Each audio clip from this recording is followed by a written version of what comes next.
overnight. It was pretty peaceful though. Let's bring in 7-1 meteorologist Hallie Vogel, who's in the Weather Center. Hallie, you think we're going to get lucky with the forecast today? We're going to keep our fingers crossed for a little bit of that luck as we go through the day today. It's kind of nice though to hear the rain kind of pitter patter as you're trying to maybe get some sleep. But now if you're headed out this morning, I would just say, yeah, it's a good idea to have an umbrella, especially if you're going to be out for any length of time. If you're doing a little bit of a drive, yeah, you're going to be in and out of some of that rain.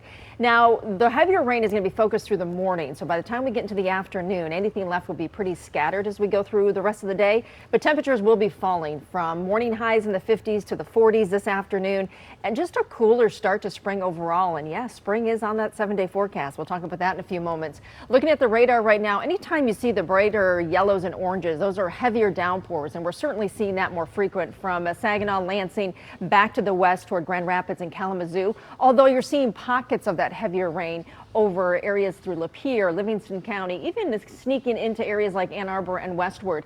There's a little bit of a dry slot that has developed, which is so nice because we can get a break from some of that rain this morning from Detroit on up through parts of Oakland County, but down toward Monroe. If we can keep that same line going, you're going to be in luck. But we do have a secondary front coming through. So until this entire system moves through, and it's not going to be until later this evening into tonight, we still have that chance for rain. It just looks more widespread if you're a little bit farther west. Now, temperatures to the west, 35 in Chicago, 20 in Minneapolis, only the teens in Fargo. Sharp contrast behind that secondary front. That is what's going to push in the colder air force as we work our way into the afternoon and evening with temperatures falling. As far as the winds, we do no longer have the advisory. Just seeing a couple of those gusts exceeding 22 mile per hour gusts right now in Mount Clemens and Port Huron.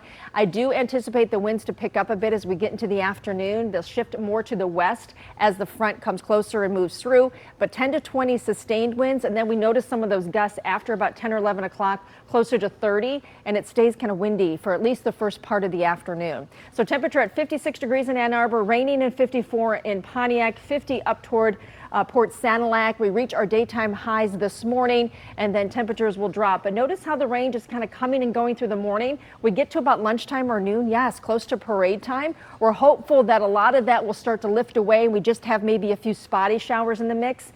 We get this cold wraparound moisture coming back in for late afternoon and evening. So again, that's where I stress the fact if you're out all day, you want to just make sure you're prepared for the rain. But look at these temperatures falling into the 30s by this evening.